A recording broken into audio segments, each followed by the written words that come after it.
termaktub segala hukum Taurat, kata Yesus. Nah, sementara Paulus mengatakan apa? Dengan matinya Yesus, hukum Taurat sudah dibatalkan beserta segala ketetapan yang ada di dalamnya. Dengan demikian, ajaran kasih dibatalin. Itu yang aku tangkap dari semua statement Bang Zuma ya.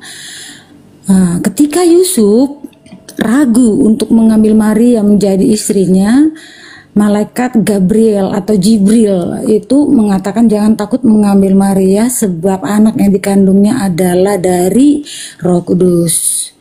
Ya Hadi ya Bashir ya Tabibi Nabiyullah khairul khalqi jami'an lahu a'lamana sibi wal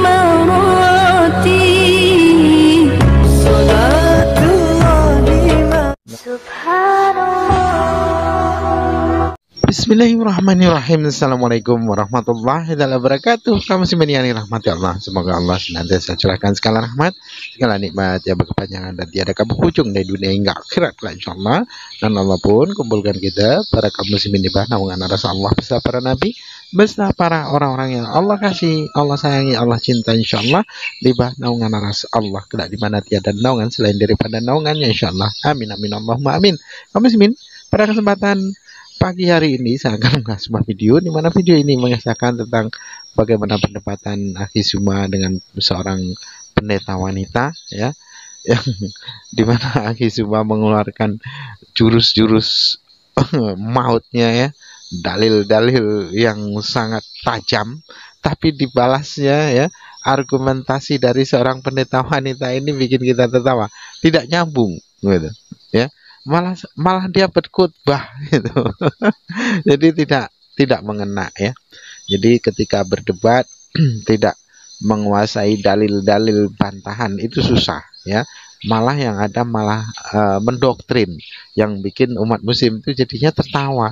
Bahkan orang Kristen sendiri pun akan terasa bahwasanya itu bukan jawabannya, tapi hanyalah sebuah doktrin yang diuraikan di room debat. Nah, itu tidak nyambung, tidak relevan gitu ya, tidak mengena gitu, tidak mewakili sebagai jawaban. Oke, demikian kaum muslimin videonya.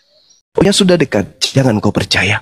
Makanya murid-murid Yesus tak ada menjadi Kristen. Yang menjadi Kristen itu orang Roma, orang Yunani, orang Belanda, orang Indonesia. Yudaism tidak mau menjadi pengikut Yesus, pengikut Paulus. Kenapa? Karena yang datang kepada Paulus itu bukan Maria, adalah makhluk halus yang datang kepada Yesus itu, yang datang kepada Paulus. Makanya agama Paulus dengan agama ajaran Yesus itu berbeda. Mengasihi itu Tuhan, mentaati hukum Taurat. Sekarang begini, 1 menit paling lama. Yeremia 31 nomor 31 sampai 36. Apa kata Tuhan di sana kepada Bani Israel? Aku akan mengadakan perjanjian baru. Coba, saya ulang. Aku akan mengadakan perjanjian baru. Bukan sama seperti perjanjian yang telah kuadakan kepada nenek moyangmu ketika aku membawa mereka keluar dari Mesir. Perjanjian yang akan aku lakukan itu adalah aku akan menanamkan kepada Bani Israel dan Bani Yehuda. Apa itu? Menanamkan hukum Taurat ke dalam batin setiap Bani Israel. Itulah perjanjian baru Tuhan kepada Bani Israel. Apa itu? Hukum Taurat. Makanya Yesus mengatakan tidak setitik pun dihilangkan sebelum langit dan bumi lenyap. Barang siapa yang meniadakan meskipun yang paling terkecil, maka dia akan menempati tempat yang paling hina. Nah, kemudian Yesus juga mengatakan barang siapa yang meniadakan hukum Taurat, berarti dia tidak melakukan kehendak Bapa. Nah, itu kata Yesus tuh. Karena kehendak Bapa itu adalah hukum Taurat, perjanjian baru. Tapi oleh Kristen, perjanjian baru Tuhan dirubah menjadi perjanjian lama demi untuk mengangkat harkat martabat surat-surat Paulus dan kawan-kawannya. Perjanjian baru Tuhan Elohim kepada Bani Israel dijadikan sebagai perjanjian lama demi untuk mengangkat buku-buku yang mereka loloskan pada saat konsili-konsili dan pengkanonan. Dianggaplah itu perjanjian baru dan perjanjian lama dipensiunkan. Meskipun masih dibawa-bawa sebagai apa? Sebagai tameng, sebagai bahwa mereka ini berasal dari Bani Israel, padahal kagak. Itu dia. Jadi sekali lagi, perjanjian baru Tuhan kepada Bani Israel adalah hukum Taurat. Perjanjian lama itu mereka adalah ketika dikeluarkan dari dikeluarkan dari penjajahan Mesir, Firaun. Itu perjanjian lama. Perjanjian barunya adalah hukum Taurat. Kristen muncul mengatakan firman Tuhan itu adalah sudah usang, enggak lagi berlaku, yang berlaku sekarang yang baru. Inilah yang dinubuatkan Yesus dalam Matius 24 nomor 15, bahwasanya apabila engkau melihat sang pembinasa keji berdiri di tempat kudus. Maksudnya ada pembinasa keji yang berdiri di tempat kudus. Tempat kudus itu apa? Kedudukan yang suci. Apa kedudukan suci itu? Rasul. Padahal yang duduk sebagai rasul di situ adalah pembinasa keji, sebagaimana yang dinubuatkan oleh Nabi Daniel. Daniel 7:25 yang dinubuatkan di situ adalah pembinasa keji yang membantah perkataan Sang Yang Maha Tinggi dan merubah hukum-hukum Tuhan yang Sang Maha Tinggi. Siapa dia? Ya itu tadi, perjanjian baru diputar menjadi perjanjian lama. Perjanjian baru, perkataan-perkataan mereka sendiri yang kemudian pengikutnya anggap itu adalah firman Tuhan. Apa yang terjadi? Yesus asli ketika bertemu dengan penyembah-penyembah Yesus palsu, apa kata Yesus? Pada hari terakhir nanti banyak orang yang berseru kepadaku, Tuhan, Tuhan, Tuhan. Karena Yesus palsunya nggak menampakkan diri. Yesus palsunya itu adalah makhluk roh, tidak menampakkan diri. Si Kristen mencari yang tidak menampakkan di mana Yesus ini, mana? Tak ada menampakkan diri. Yang nampak hanya Yesus anak Maria. Datanglah mereka. Bukankah kami bernubuat pakai namamu? Mengusir setan pakai namamu? Bermukjizat pakai namamu? Apa kata Yesus? Apa? Enyahlah daripadaku. Aku tidak mengenal kalian. Kalian semua adalah pembuat kejahatan. Kaget Kristennya loh. Bukankah kami bernubuat loh, bermujizat loh, sampai pada level tinggi mengusir setan loh pakai namamu, dalam nama Yesus, dalam nama Yesus. Apa kata Yesus? Hei, aku datang ke tengah-tengah Bani Israel untuk agar Bani Israel melakukan kehendak Bapakku. Lu siapa pada? Lu siapa? Lu siapa? Aku tidak mengenal kalian. Ternyata selama ini yang dikenal, yang mereka kenal Yesus Kristus, Tuhan Yesus, itu bukan anak Maria, tapi Yesus yang makhluk roh yang datang kepada Paulus yang kemudian orang Kristen sembah hari ini. Mohon maaf, ini data di Bible. Yesus sendiri mengatakan, waspadalah kepada penyesat yang datang kepadamu dengan memakai namaku. Namaku siapa? Yesus. Oh, berarti penyesat itu memakai namaku. Namaku Yesus. Berarti penyesatnya bernama Yesus. Yang datang kepada Paulus, makhluk roh. Yesus datang untuk kedua kalinya dalam bentuk roh? Enggak. Yesus mengatakan dalam Yohanes 16 nomor 7, benar yang engkau katakan adalah lebih baik jikalau aku pergi. Sebab jika aku tidak pergi, maka roh kebenaran itu tidak akan datang kepadamu. Berarti yang datang setelah Yesus terangkat ke langit adalah roh kebenaran, yaitu penghibur. Tetapi yang datang kepada Paulus adalah makhluk halus yang ngaku Yesus, bukan Roh Kudus, bukan Sang Penghibur, bukan roh kebenaran, tetapi makhluk halus. Makanya diajarkan di Kristen menyembah roh. Tuhan itu roh, padahal yang datang kepada Paulus itulah roh. Sedangkan pencipta langit dan bumi adalah pencipta roh. Roh itu ciptaan Tuhan, bukan Tuhan. Nah, saya kira seperti itu, Mbak Ted. Maaf kepanjangan ya. Ini hanya edukasi aja. Mau dipercaya silakan, tidak dipercaya juga nggak apa-apa. Silakan. Iya, betul. Di Yeremia itu ya, Yeremia kalau kita baca pasal 31 itu ada sampai 40 ayat. Jadi yang dimaksud perjanjian baru di sini adalah kalau pada perjanjian lama itu ya, mata ganti mata, gigi ganti gigi, dirajam. Nah, perjanjian baru dikatakan dia akan mengajar langsung, dia menjadi manusia penuh dengan kasih sayang. Nah, jadi wujud Yesus itulah perjanjian baru. Dan di situ dikatakan di ayat yang ke-15, ketika perjanjian itu datang, ketika Yesus ya datang, Rahel menangis, sampai dimasukkan juga ayatnya, Bang. Jadi artinya perjanjian lama itu pada zaman nenek moyang orang Yahudi, hukum-hukum Taurat ya, di situ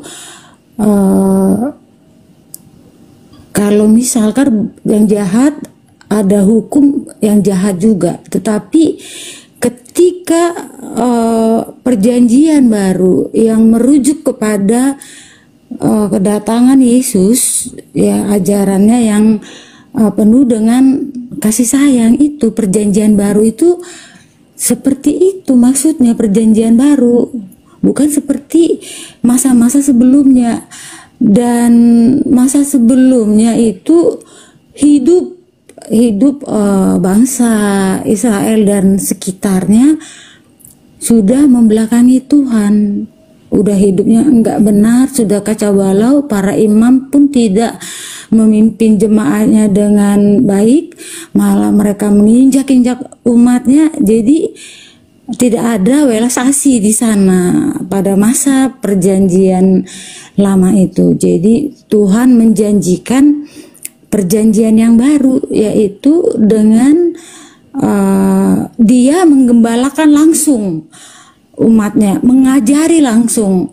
Maka Yesus dikatakan juga gembala yang agung, guru yang baik dan mengajar. Di sini memang logika berpikir kita kok bisa ya? Ya karena Dia Tuhan, akulah Tuhan yang Maha Kuasa. Itu maka Dia bisa menjadi manusia di dalam diri Yesus, begitu. Itulah yang dikatakan iman yang transenden, yang melampaui akal manusia. Bukan tidak masuk akal ketika kita mempercayai Tuhan itu Maha Kuasa. Dia bisa berbuat apa saja. Transendennya kok bisa ya? Iya, karena Dia Tuhan. Kalau manusia nggak bisa kita jadi Tuhan. Tapi Tuhan bisa berbuat apa saja sekehendaknya. Kalau di Muslim kun fayakun, Tuhan mau apa jadi.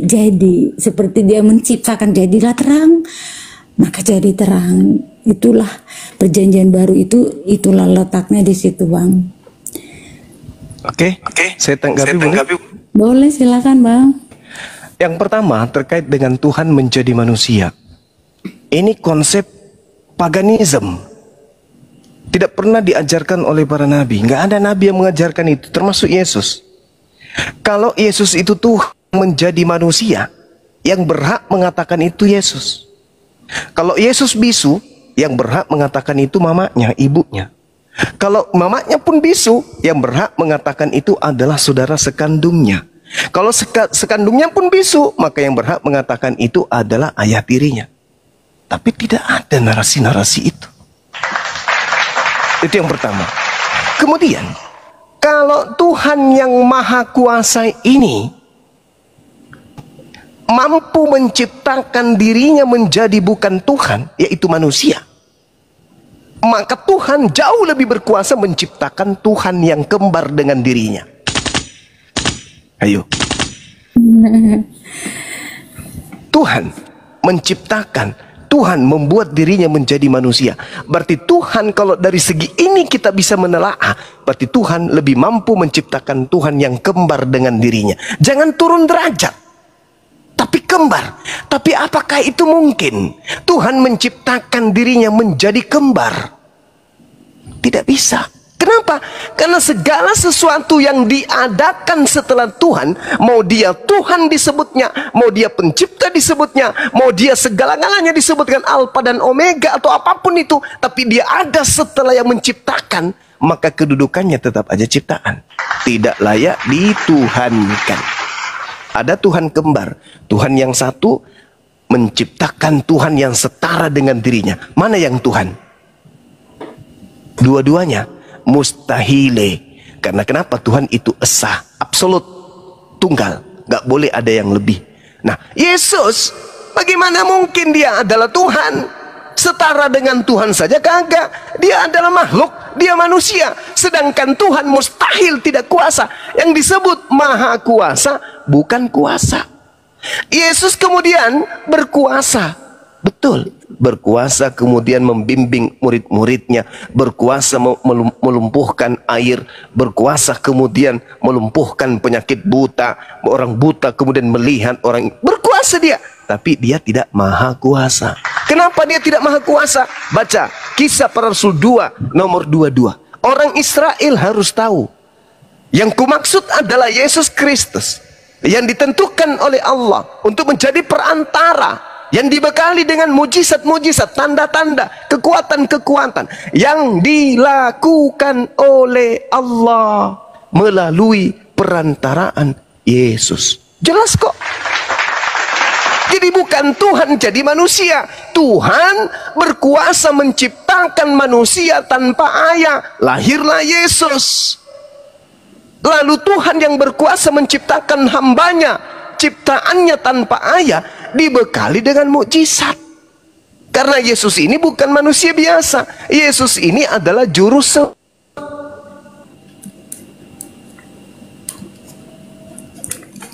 kepada Tuhan. Maka dia mengatakan hidup kekal itu adalah mereka mengenal engkau satu-satunya Tuhan dan mengenal Yesus Kristus yang kau utus. Makanya murid-muridnya mengenal Yesus hanya sebagai utusan. Kristen muncul belakangan menganggap Yesus Tuhan. Kenapa? Itu tadi yang dianggap Tuhan itu adalah makhluk yang datang kepada Paulus, bukan yang datang kepada Bani Israel. Itu satu. Yang kedua, tadi kasih kepada Tuhan adalah melakukan kehendak Tuhan. Mbak Ted kemudian mengatakan gigi ganti gigi, mata ganti mata, dan seterusnya, nyawa ganti nyawa. Itu betul. Lalu kemudian melalui ajaran Yesus yang datang kepada Paulus, Mbak Ted mengatakan itu sudah tak berlaku lagi. Yang berlaku itu adalah kasih. Lagi-lagi bertentangan dengan ajaran Yesus yang asli. Coba Anda baca dalam Matius 5. Kalau di dalam hukum Taurat tentang berzina, apa kata Yesus? Jangankan berzina, sekarang ini aku berkata kepadamu, setiap orang yang memandang perempuan serta menginginkannya sudah berzinah dengan dia di dalam hatinya. Malah semakin keras. Maka Yesus mengatakan, maka jika matamu yang kanan menyesatkan engkau, cungkillah dan buanglah itu.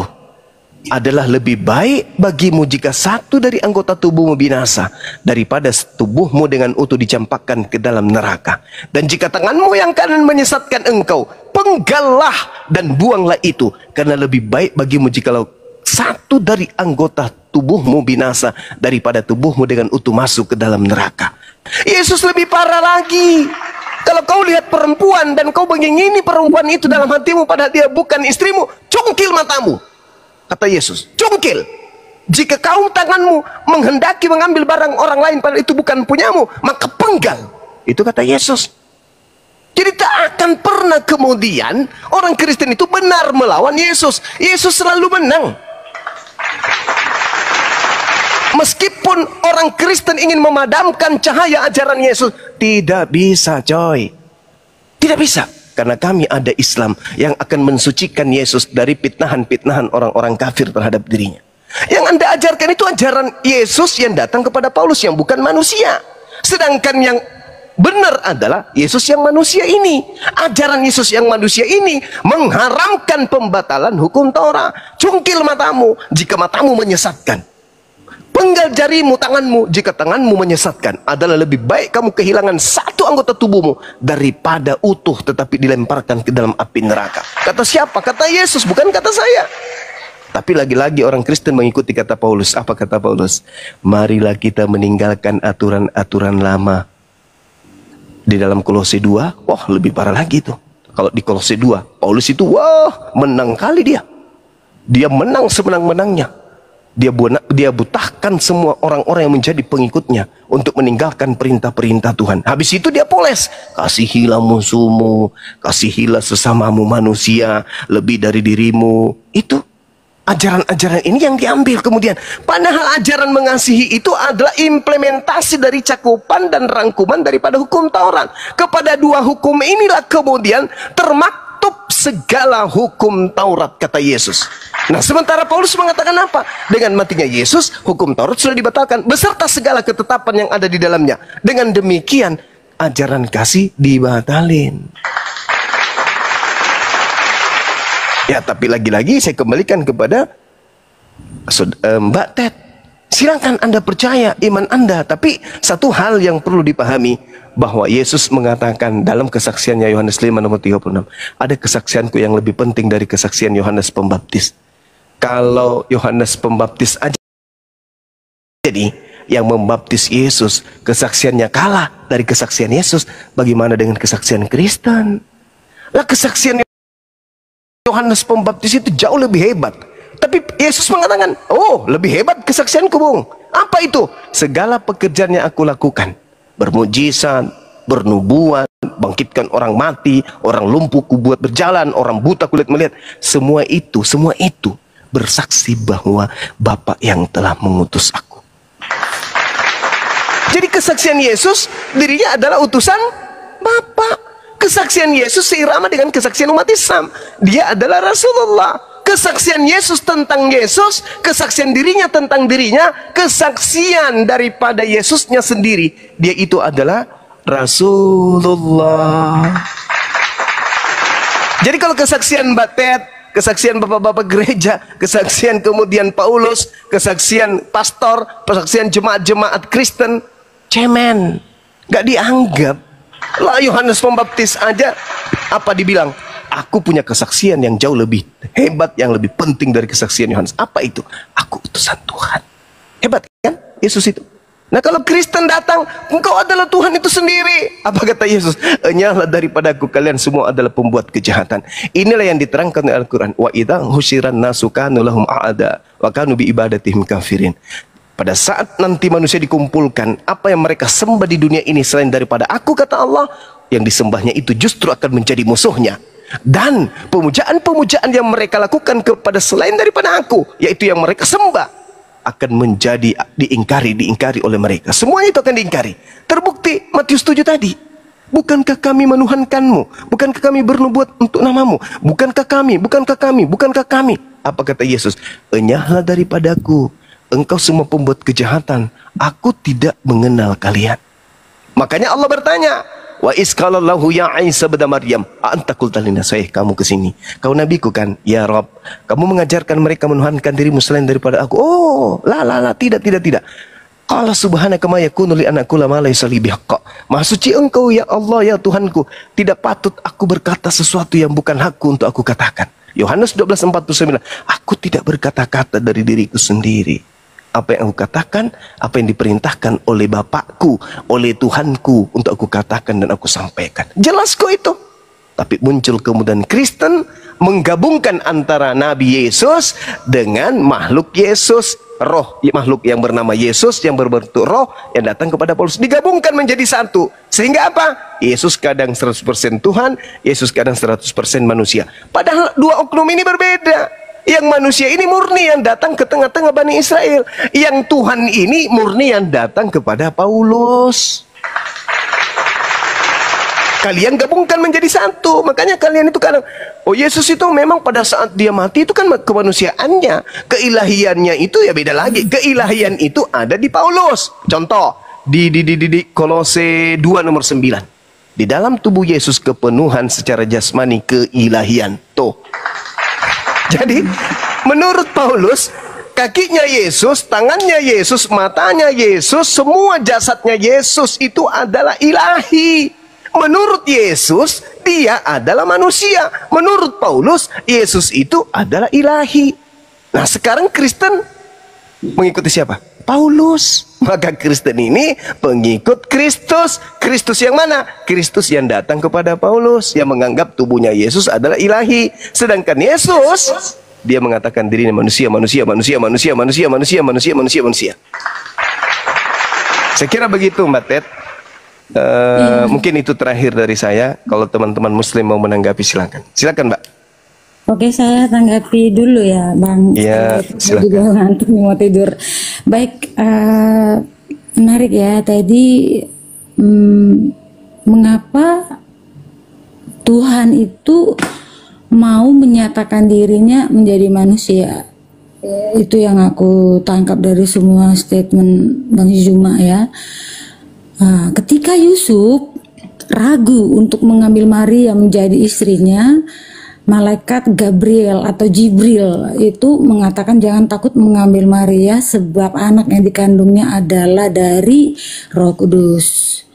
Lalu di Lukas 2 ayat yang ke-11, malaikat Jibril juga atau Gabriel yang mengatakan, hari ini telah lahir bagimu juru selamat yaitu Kristus Tuhan di kota Daud. Kita rangkai dengan tadi Abang Juma sempat juga mengatakan Yesus dari Roh Kudus. Betul. Dan Allah itu adalah roh. Saya bacakan beberapa ayat ya di Yohanes berapa tadi ya? Bentar, 4:24. Bukan Bang, Yohanes 4 yang Yesus adalah roh, yang dikatakan dia sendiri Allah adalah roh. Baik, demikian. Yohanes 4 ayatnya yang 19 ini pembicaraan antar perempuan yang ada di sumur, yang dia pun mempunyai suami 5 orang dan bahkan suaminya saat itu pun bukanlah suaminya, dan perempuan itu sangat terheran-heran dan kagum. Lalu dia pun memanggil Yesus Tuhan. Sebelumnya dia tidak memanggil Yesus Tuhan. Ayat yang 19 dimulai ayat yang 19. Kata perempuan itu kepadanya, Tuhan, nyata sekarang padaku bahwa engkau seorang nabi. Nenek moyang kami menyembah di atas gunung ini, tetapi kamu katakan bahwa Yerusalem tempat orang menyembah. Kata Yesus kepadanya, percayalah kepadaku, hai perempuan, saatnya akan tiba bahwa kamu akan menyembah Bapa bukan di gunung ini dan bukan juga di Yerusalem. Kamu menyembah apa yang tidak kamu kenal. Kami menyembah apa yang kami kenal, sebab keselamatan datang dari bangsa Yahudi. Tetapi saatnya akan datang dan sudah tiba sekarang bahwa penyembah-penyembah benar akan menyembah Bapa dalam roh dan kebenaran, sebab Bapa menghendaki penyembah-penyembah demikian. Allah itu roh, dan barang siapa menyembah dia harus menyembah dalam roh dan kebenaran. Ini yang perlu kita sadari, bahwa Allah itu adalah roh. Sekarang kita boleh berpikir masing-masing, roh itu seperti apa ya, cara kerjanya seperti apa ya untuk memenuhi hati manusia. Nah, ini baik PR aja masing-masing ya untuk direnungkan. Tapi saya mohon maaf sebelumnya bila tidak berkenan apa yang sampaikan, saya bilang PR atau kita renungkan begitu, karena saya pun nggak paham banget tentang Al-Quran ya. Mohon maaf sebelumnya ya. Ini saya mengatakan PR, saya menyoroti dari perspektif yang saya ketahui begitu. Yang saya tahu bahwa Allah is a zat. Nah, itu saya tidak tahu ya. Itu yang saya tahu di mungkin. Baiklah Bapak Ibu semuanya, Bang Zuma. Thank you Bang. God bless you Bang. God bless you. Terima kasih. Oke Bang. Ya, Bentar dulu Ted, aku mau ngomong bentar lu. Iya. Ted, Iya Bang, ya, Allah silakan Bang. Silakan Bang. Allah itu sembahannya umat Islam. Iya tahu. Ntar dengerin dulu Ted. Terus LAI pinjem dijadiin roh, kan kurang ajar terjemahan itu. Kalau mau Tuhanmu roh, bilang aja Theos itu roh. Siapa kek nama Tuhanmu, ganti gitu loh. Jangan nama Tuhannya umat Islam ya, lain kali gitu loh. Kasih tahu tuh LAI itu yang suka tepo-tepo tuh. Nista itu. Karena Allah itu menciptakan roh. Allah itu menciptakan roh untuk kehidupan manusia. Di Bible juga ada kok, Zakaria ya 12 nomor 1. Ya. Tapi kalau Tuhan roh nggak apa-apa. Yang datang kepada Paulus ya nggak apa-apa kalau Anda mau menuahkan roh, seperti yang mana roh melayang-layang di atas permukaan air, ya nggak apa-apa, Tuhan mau melayang-layang lah apalah. tapi jangan bawa-bawa nama Tuhan kami kan gitu. Lain kali ya kita teh ya. Bang lain Handi, kali. Bang Handi, excuse me, gini loh Bang, Allah itu kan akar katanya dari bahasa Arab, Terus Bible-mu bahasa apa? bahasa Indonesia, tapi kan Enggak, akar katanya, aslinya Bible bahasa apa? bahasa Ibrani. Ibrani ada nggak akar kata Allah di sana? Itu kan sudah di translator Bang. Iya kan? Nggak usah, translator yang bener aja kan. Saya bilang LAI itu kan penipu. Karena warisan dari Belanda penipu kan gitu. Jangan suka nipu-nipu lah. Satu ya. Terus perjanjian baru Yunani kan Theos. Theos itu dewa. Oke. Jadi tidak ada akar kata Allah itu di dalam Bible, yang ada hanya di Al-Quran. Itu sembahannya umat Islam. Bahaya loh kalau umat Islam marah nanti dikepung, nanti dibilang tidak toleran lagi. Jadi cukuplah satu-satu kita ajarin di sini. Jangan beli bukunya lagi lah itu, kalau dibohongi lah itu rusak imanmu loh. Aturan kau menyembah roh sebagaimana dari Yunani menyembah roh, penyembah roh semua kan gitu ya. Tapi jangan bawa Tuhan kami gitu loh. Tuhan kami bukan roh tapi pencipta roh. Oke, jelas di sini ya. Iya. Ya, yang terakhir nih. Saya kan pendengar yang baik. Bisa nggak sih Tuhan itu berhenti menjadi Tuhan? Nggak bisa. Nggak bisa. Kalau Tuhan menjadi manusia, Tuhan ini berhenti menjadi Tuhan nggak? Enggak. Tetap Tuhan. Berarti Tuhan menjadi manusia. Berarti sudah menjadi manusia. Manusia ini Tuhan nggak? Manusia itu bukan Tuhan. Berarti Tuhanmu berhenti menjadi Tuhan, dia jadi manusia dia. Enggak. Ini pelajaran anak SD loh. Pelajaran anak SD nih, Ted. Bang. Ayo nah. Bang, Allah itu kan roh, God is Holy Spirit. Mulai lagi Allah itu roh. God is Holy Spirit. Iya udah arti. Jadinya roh ini sudah menjadi manusia toh. Tuhanmu yang roh ini menjadi manusia. Atau dirubah kata-katanya. Roh Tuhanmu ini ikut ke dalam diri manusia. Diganti bagaimana? Gini. Gimana? Jadi gini Bang, Allah menciptakan God. Allah lagi. Tuhan. Theos. Bang Andi, Iya. ada kata ini, Silakan ada kata Allah di dalam Allah di dalam bahasa Ibrani. Sumpah serapah. Boleh dibaca di dalam Yosua 24 nomor 26. Di situ ada kata Allah.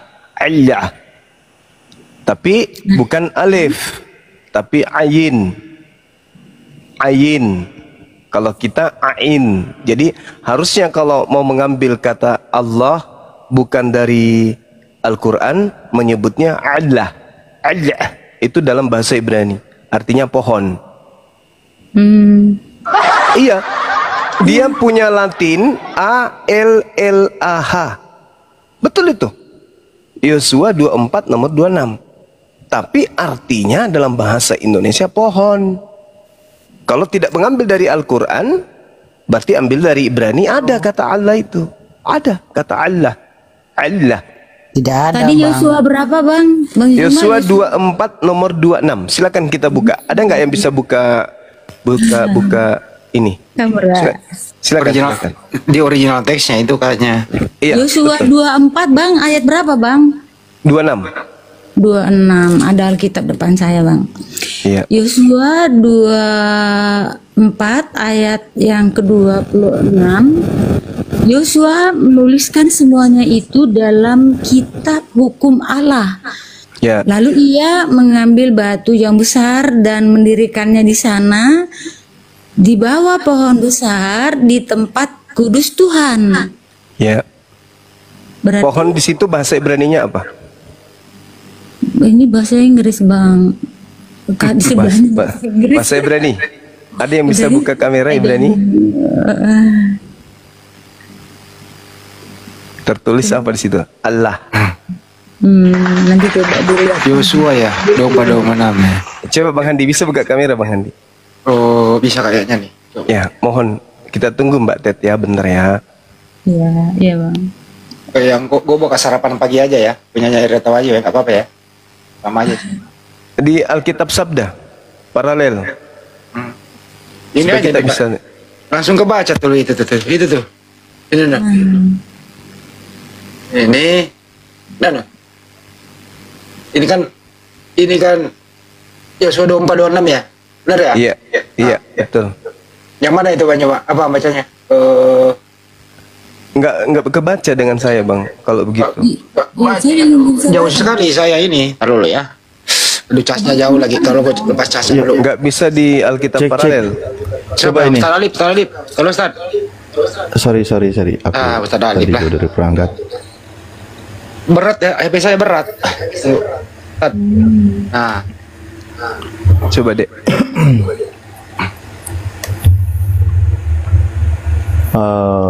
Di sini ya.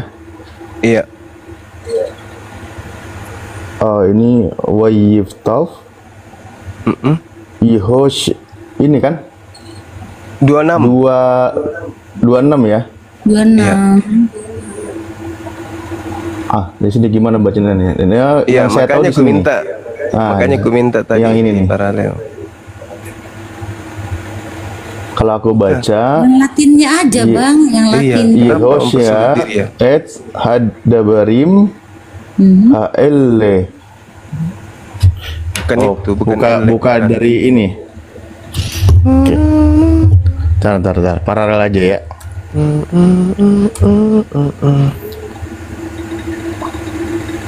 Soalnya saya mau menunjukkan bentar, aku- Latinnya gitu loh. Aku buka dulu gitu.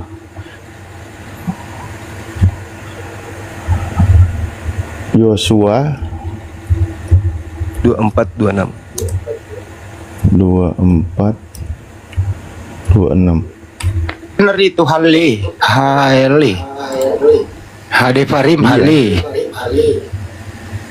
Benar ya Bang? Dan itu Hale ya? Iya. masih ejaan tapi Iya, ya makanya di Alkitab Sabda paralel. Karena saya ingin menunjukkan Latinnya, Dinda. siap. Kan orang Oke. Kristen kita ini kan cuman paralel apa? Terjemahan Latin bukan bahasa Ibrani. Di ini gimana? Ini nih, Pohon. Klik, pohon besar. klik, diklik. Kita buka ya. Apa itu? Tuh, Ini. Allah kan? Tapi di sini Ayin. pakai ayin. Bukan Pakai koma alef.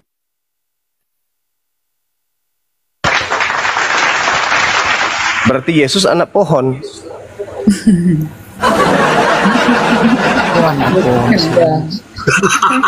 Ya, kan itu konsekuensinya menggunakan kata Allah itu kan. Gua cuma ilmunya sampai di situ ya, gua nggak nyampe loh.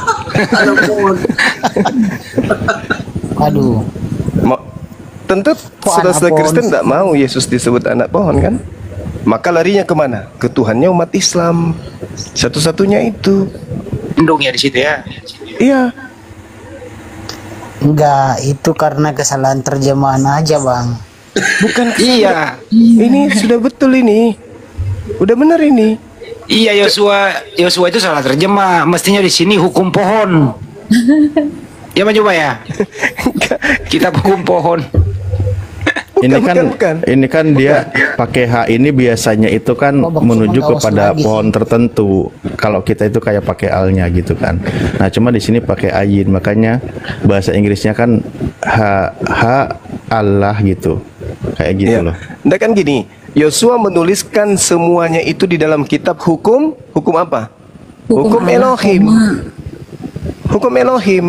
Lalu ia mengambil batu besar dan mendirikannya di sana di bawah pohon, di bawah Allah, kan gitu.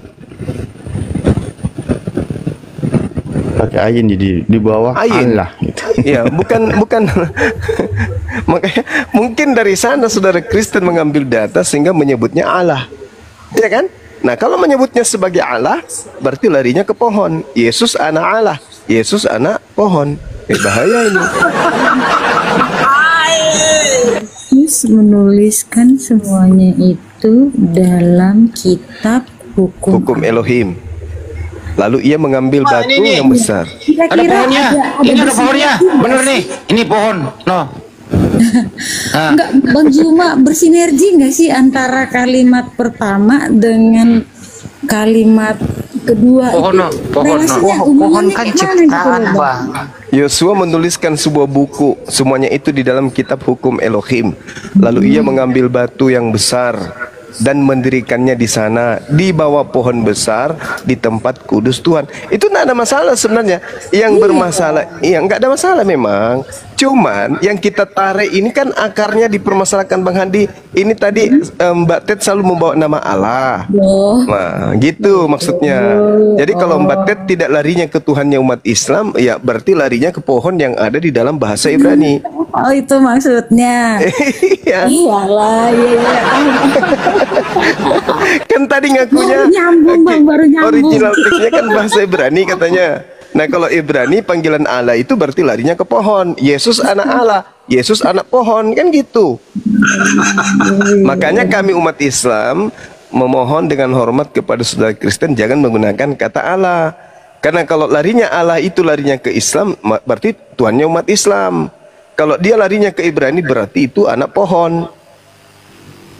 Kalau ke Ibrani ya, Bang, masa sih anak pohon? Belum lagi Banyuma Estetenias, dengerin dulu diam. Belum lagi Estetenias mengatakan Allah itu ular naga. Nah, jadi kalau ikuti Estetenias pakai itu berarti Yesus anak ular, waduh parah deh Estetenias itu. Parah itu Estetenias itu. Kita PLT. Diam dulu Kak Waryanto. Ntar dulu Waryanto. Nah, Anda mau ikuti Estetenias atau mau ikut mana nih, Ted? Lah ikut Tuhan lah, Bang. Iya. Gitu, begitu aja sih tambahan dari saya. Silakan teman-teman. Jadi lanjut lagi ya, Ted. Jadi Tuhan itu nggak boleh berhenti menjadi Tuhan. Kalau dia menjadi manusia, berarti dia menjadi manusia berhenti menjadi Tuhan. Kecuali diganti Tuhan yang berbentuk roh ini, Tuhanmu yang roh ini gitu, masuk ke dalam diri manusia. Ikut ke bumi, meninggalkan surga, masuk ke dalam diri bayinya Yesus melalui rahim Maria. Jadi di dalam rahim Maria itu ada Tuhanmu, ikut bersama janin, dilahirkan oleh Maria. Nah bayi ini tubuhnya manusia, rohnya Tuhan, tapi surga kosong. Bagaimana, Ted? Ya, apa susahnya Tuhan menyatakan dirinya menjadi manusia, Bang? Dia Bukan menjadi manusia, masuk ke dalam diri manusia. Iya, di dalam dikandung oleh Maria, oleh Roh Kudus. Allah itu Roh Kudus. Kok Allah lagi? Pohon itu. Aduh, aku udah nyaman dengan kata Allah. Nyaman. Udah nyaman dengan kata Allah banget, itu mau gimana lagi. Jadi aku pun ditegur sama temen juga kalau lagi ibadah jangan pakai Allah. Itu Nah, udah itu. sesama Kristen itu, Bang. Tapi aku udah nyaman, nggak Ya, bisa. kalau mau lebih nyaman lagi, ikrar aja syahadat, lebih nyaman itu. Bentar, Bang. Dia mulai mensyahadatkan orang. Bentar dulu, Bang. Saya selesai dulu sama Ted ya. Jadi roh Tuhanmu satu sih ya? Satu apa dua apa tiga? Roh Tuhan. Roh yang kau sembah. 1, 2, 3. Esa satu ya. Nah, berarti kalau roh Tuhanmu turun ke bumi, masuk ke dalam diri Yesus, berarti menurut kamu surga atau yang jaga alam semesta itu berada di bumi, betul? Di bumi dan di surga ada tetap. Loh, kan cuma satu dia turun ke bumi. Nah, di sinilah Allah itu kan nggak kayak kita, Bang. Kayak Abang Handi misalnya udah ada di di mana di rumah abang, mana abang bisa lagi di tempat lain. Oh, jadi memanjang itu ya. Itu roh memanjang dari surga ke masuk ke dalam, memanjang gitu, menjulur ya, menjulur. Ibaratnya seperti Sama cahaya si bang, Edis seperti diskusi cahaya kayak gitu. Ibaratnya cahaya Bang Zuma. matahari satu, tapi bisa menerangi seluruh bumi ini, bulan, bintang semuanya. Tapi matahari nggak masuk ke dalam diri manusia. Betul. Nah, sekarang yang menciptakan Maria itu menurut kamu siapa? Tuhan Allah. Tuhan Allah lagi, Tuhan pohon. Masa pohon ya ciptain Maria, gimana sih? Terus siapa lagi? Itu Tuhan Allah. Ya Yesus lah, lo ya kan Tuhan Yesus gitu loh. Yesus namanya bang. Ya udah, arti Yesus, Tuhan Yesusmu yang menciptakan Maria kan gitu. Iya. Ya, kemudian Tuhan Yesusmu ini yang menciptakan Maria, masuk ke dalam kandungan Maria, istirahat 9 bulan kan begitu? Enggak istirahat dia sebagai Tuhan. Terus ngapain dalam kandungan? Terus ngapain dalam kandungan 9 bulan? Itu kuasanya itu bang, kuasanya yang Apa sih kuasa orang dalam kandungan kok nggak bisa ngapa-ngapa? ke dalam tubuh Maria itu kuasanya gitu loh, kuasanya. Ya kan Bunda Maria mengandung apa coba? Mengandung Yesus. Yesus, ya itu kan Tuhanmu yang dikandung. Iya. Ya iya, artinya Tuhanmu istirahat 9 bulan dalam kandungan kan nggak bisa ngapa-ngapa di dalam. Gimana sih? Bisa Ngapain? Ngapain ada dalam kandungan? Ada kehidupan di dalam. Oh, iya memang kehidupan dalam rahim Maria mah. Gimana? Bunda Maria bergizi, ya dia disalurkan gizi melalui pusarnya Maria kan gitu. Kan punya tali pusar tuh. Tempat dia bernapas, mencerna makanan dari Maria kan gitu ya. Iya. Ya. Terus kemudian Tuhanmu dilahirkan jadi bayi dia. Nah, siapa tuannya Maria waktu itu? Kan Allah menyatakan diri Pohon lagi. Mereka ini menjadi manusia. Pohon lagi. Iya. Iya. Yang ini kan yang dikandung Maria ini kan Tuhanmu nih, masuk ke dalam nih ke rahim. Jadi Tuhannya Maria itu kalau itu Tuhan ini Erik diam dulu kau. Jadi kalau Tuhannya Mbak Ted ini di dalam rahim, berarti Tuhannya Maria yang ada dalam rahim Maria juga kan gitu. Bener gak? Iya kan malaikat bilang gitu juga. Artinya Tuhannya Maria isi kandungannya Maria kan gitu. Iya. Nah kalau Bunda Maria berdoa bagaimana? Ya Tuhanku dalam kandunganku gitu ya? Iya juga lah. Iya juga. Enggak begitu mbak. Aduh, Mbak Juma mau tidur nggak jadi. mbak Ted ini lucu deh mbak. Mbak Juma mau tidur nggak jadi. Mbak Tednya lucu deh. Bukan lucu, kan Bang Hadi yang berdoa ya begitulah. Enggak, yang dikandung Maria itu Roh Kudus, dan Roh Kudus itu gandaan Tuhan Sang Pencipta. Ada lagi pilihan ganda ini. Nah, Menggandakan dirinya jadi manusia gitu. waduh, lebih parah ini menggandakan deh. Benar. Menggandakan, itu di agama Hindu yang banyak kayak gitu. Kok agama Hindu lagi sih Mbak Ted? Ini kebenaran sesuai yang kita kasih. Sekarang aku tanya, apa Daripada kita ngantuk, mending jadi begini lah nggak apa. Tuhan menggandakan Abang diri. bilang Tuhan itu menggandakan diri? Iya. Karena dia kan maha kuasa dong. Kalau nggak bisa ya nggak kuasa dong kalau gitu. Nah, itu Bang Juma masuk akal Bang. Enggak. Bilang menggandakan dirinya jadi manusia. Tuhan itu maha suci. Jadi di sorga ada, di bumi ada. Tuhan itu di sorga ada, di bumi ada karena menggandakan dirinya. Maaf Teminya. Berarti ada juga di planet Pluto. Ya bisa aja kalau Tuhan mau kok. Berarti Tuhan Itu jadi suka-suka banyak. Tuhan. Masuk ke agama Hindu berarti dewa-dewa banyak. Berarti kembali kepada ajaran Romawi Yunani kuno dong. Dewa kan beda. Dewa kan itu. Loh, Tuhan itu nggak bukan bisa dari berubah, Bang. Tuhan itu nggak pernah bisa berubah. Tuhan itu Iya tetap kan nggak Tuhan. berubah. Namanya juga nggak berubah. Tapi kok namanya sih berubah-berubah sih gimana? Ya itu sifat sama seperti Bang Suma. Nama Bang Suma itu banyak. Panggilan itu gelar. Tetapi kalau dikatakan bahwasanya Tuhan itu berubah, itu bukan Tuhan, itu dewa. Coba Anda lihat di dalam Keluaran 9 nomor 14. Tidak ada yang seperti aku. Jadi tidak ada yang digandakan di seluruh bumi, nggak ada. Iya, tidak ada yang digandakan, tapi Tuhan sendiri yang menggandakan dirinya. Nah, ini Tuhan sendiri yang berkata, Keluaran 9 nomor 14, tidak ada yang seperti aku di seluruh bumi. Loh, kok Anda memaksakan Tuhan menggandakan diri? Tuhan sendiri mengatakan tidak ada, nada. 1 Raja-Raja 8:23, tidak ada Tuhan seperti engkau baik di langit maupun di bumi. Yesaya 46 nomor 5, kepada siapa hendak kau samakan aku? Nah, saudara menjawab, kepada Yesus. Ditabuklah Anda dengan Tuhan, oleh Tuhan. Yesaya 46 nomor 7, akulah Tuhan, tidak ada yang lain, tidak ada yang seperti aku. Berarti tidak ada Tuhan gandaan.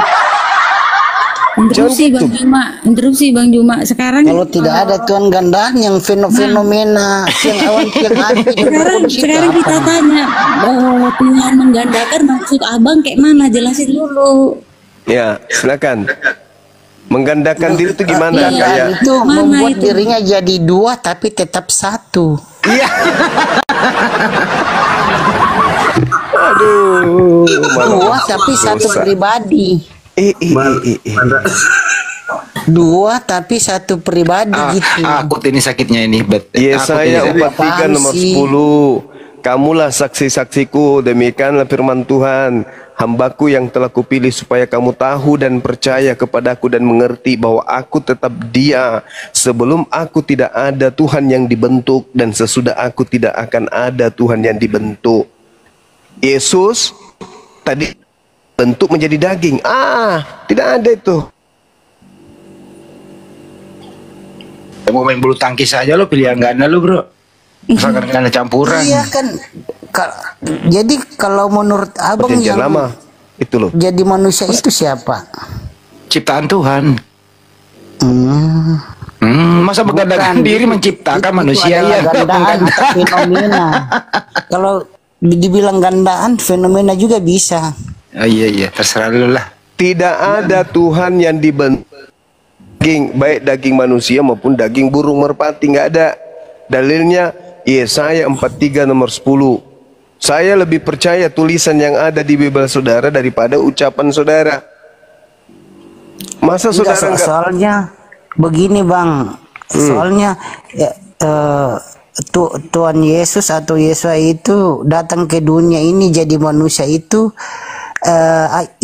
penggenapan dari kitab perjanjian lama. Aduh, marusa. Ini yang saya baca barusan itu perjanjian lama. Ini kan kedatangan Yesus itu kan penggenapan dari nabi-nabi, penggenapan dari kitab nabi-nabi di perjanjian lama gitu. Kalau menurut kami di Bible kami, kalau di Al-Quran mungkin beda kali. Aku datang di atas muka bumi bukan atas kehendakku sendiri. Berarti bukan Yesus yang Bapa. Yang maha berkehendak itu Bapa.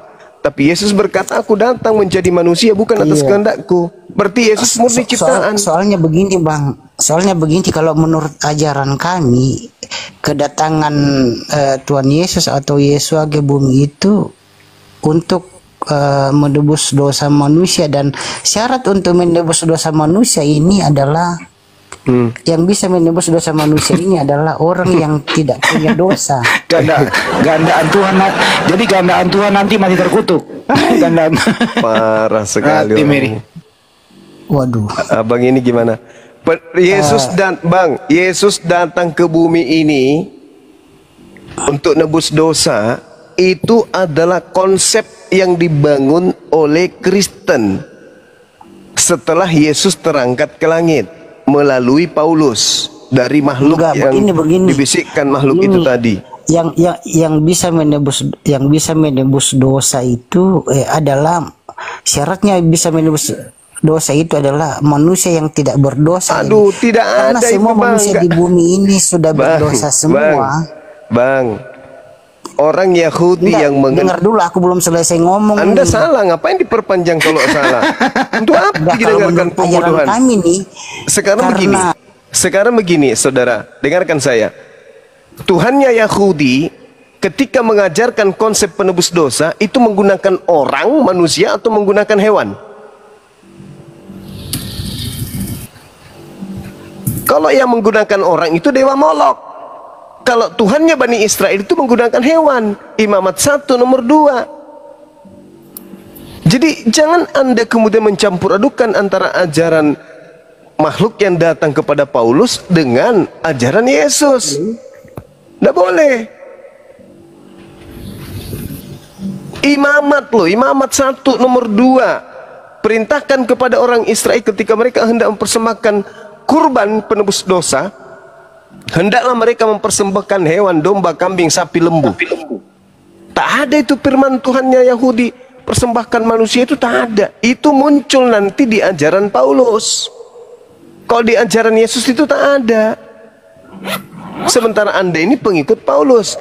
Saking maunya Yesus itu dianggap sebagai kurban, coba bayangkan di dalam 1 Yohanes 1:29. Yesus disebut anak binatang di situ. Apa itu pantas? Pantas enggak itu Yesus disebut sebagai anak binatang? Enggak pantas kan? Kenapa kalian bisa melakukan itu ucapan-ucapan seperti itu ya? Karena bisikan makhluk itu tadi. Masa Yesus disetarakan dengan anak binatang?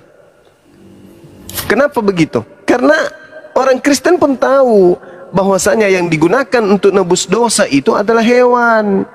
Nah, supaya Yesus ini dianggap kemudian penebus dosa, maka dianggaplah Yesus ini anak binatang.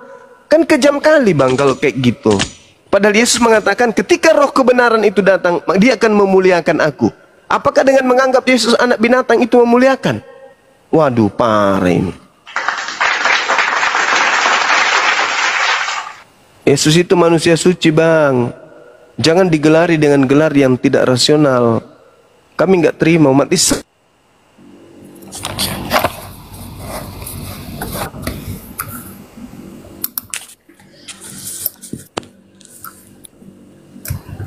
Oke, baiklah. Saya mohon izin dulu ya. Izin Bang Juma, Gurunda, semuanya Bang Andi. Dia pamit dulu sih. Ted, lu jangan menggandakan Tuhan ya. Enggak, dikit aja dulu sama Bu Ted, izin Bang Andi. Iya. Dari tadi kan bahwa Bu Ted ini kan membawakan Yohanes 4 ayat 21 ya, Bu. Ya kan? Iya. Bahwa antara pembicaraan antara perempuan Samaria dengan Yesus ketika di sumur. Iya.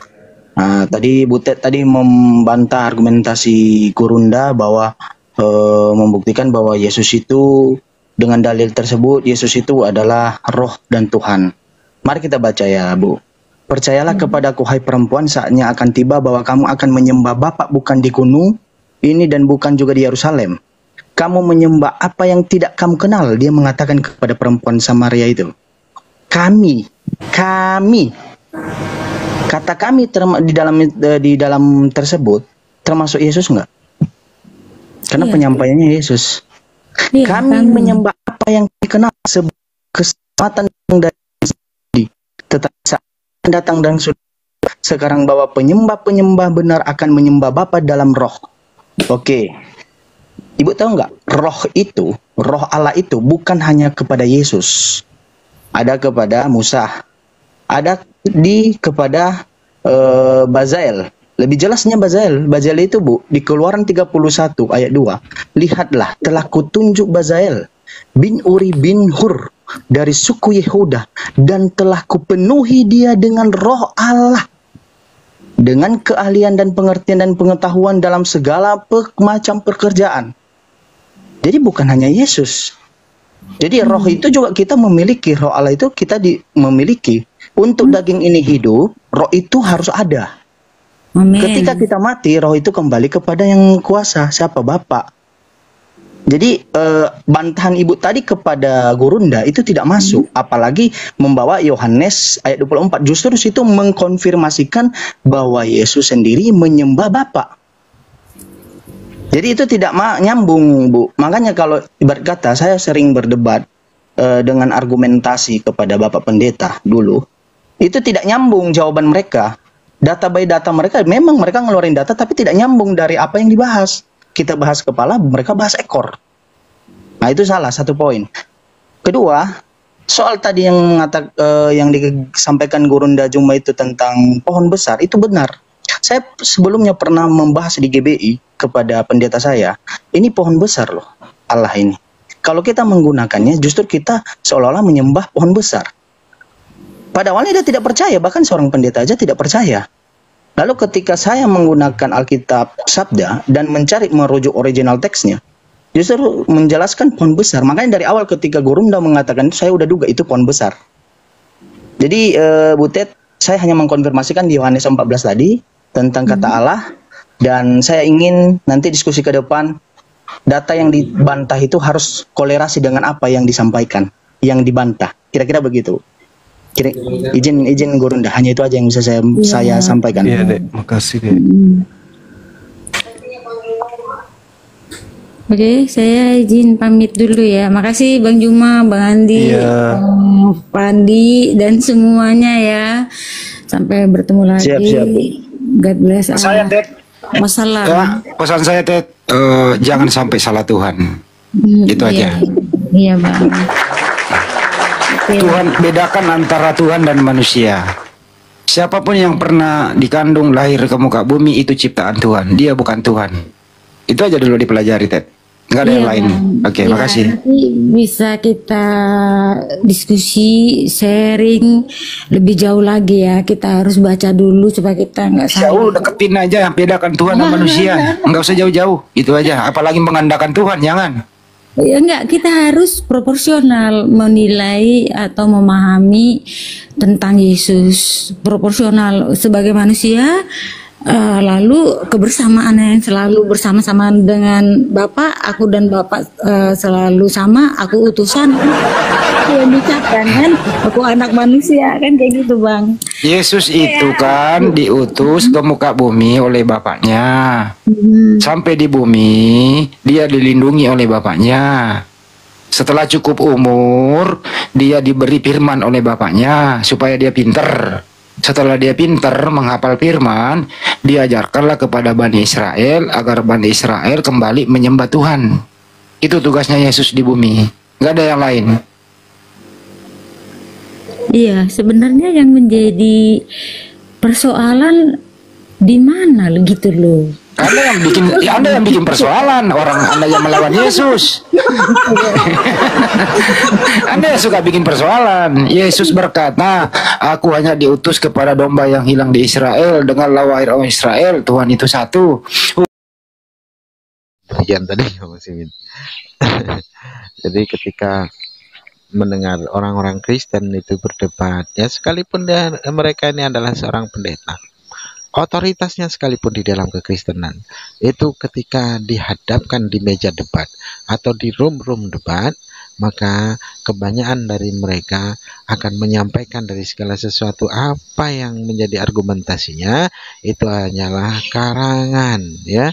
Mereka ngarang cerita sendiri, membuat eksegesi sendiri, menafsir-nafsir sendiri tanpa ada berdasarkan konteks dari ayat-ayat yang dimana ayat itu berbunyi tentang bagaimana apa yang mestinya tersampaikan melalui apa yang tertulis di dalam kitab yang mereka anggap suci. Nah, itulah Kristen, ya. Jadi tidak ada yang dapat relevan dengan jawaban itu, ya, dengan jawaban.